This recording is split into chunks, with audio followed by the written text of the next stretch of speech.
লজ্জাস্থানের হেফাজত করে। আজকে থেকেই দুইটা ঔষধ আমি সহ যারা এসেছি, শুধু 14 জন মহিলা বাদ দিয়ে যারা সামনে পড়বে চোখ নিচু করে ফেলবেন। 14 জন। কয়জন? নিজের মা, নিজের আপন মেয়ে, নিজের ফুফু, নিজের খালা, নিজের পুত্রবধূ, নিজের ভাইয়ের মেয়ে, নিজের বোনের মেয়ে, এরকম আপন 14 জন মহিলা বাদ দিয়ে দুনিয়ার যত মহিলা আছে যদি সামনে হঠাৎ করে পড়ে যায় চোখ নামিয়ে ফেলবেন। লজ্জাস্থানের হেফাজত যদি আমরা করতে পারি, এমন একটা অজানা সুখ, অনির্বচন সুখ আল্লাহ দান করবেন। শব্দটা কি? অনির্বচন সুখ।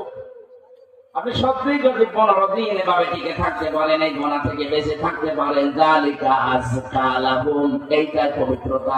এইটাই এমন একটা অনির্বচন শান্তি আপনি পাবেন, এটা কিনতে পাওয়া যায় না, আল্লাহ নিজে এটা দান করে। আমরা এই গোনা থেকে যদি সত্যি সামনে বেঁচে থাকতে পারি, মাস্ট বি, আমি গ্যারান্টি দিতে পারি, আল্লাহ যে আযাব গজব গুলো পাঠানোর সিদ্ধান্ত নিয়েছেন, ওই কালো পিপিলিকা আসা বন্ধ হয়ে যাবে।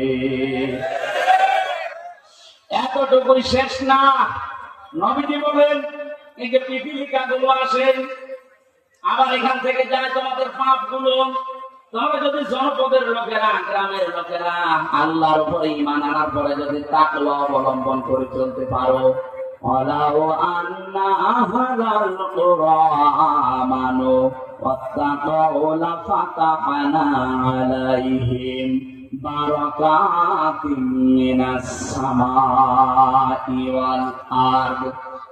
সূরা আনাফের 96 নম্বর আয়াতে আল্লাহ জানিয়েছেন, যদি জনপদের লোকেরা, গ্রামের লোকেরা, দেশের লোকেরা আল্লাহর উপরে ঈমান আনে, আল্লাহর উপরে ঈমান আনার শর্তগুলো 1 নম্বরে শিরক মুক্ত হওয়া লাগবে।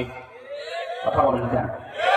জাতিকে মুশরিক বানাতে ওরা বহু চেষ্টা করেছে কিন্তু পারে নাই, এখন আর ইনশাআল্লাহ পারবে না। আজকে প্রধান উপদেষ্টা আলেমদেরকে জাতীয় মসজিদের ইমাম সহ শাইখ আহমদুল্লাহ, মুফতি আব্দুল মালিক, মুফতি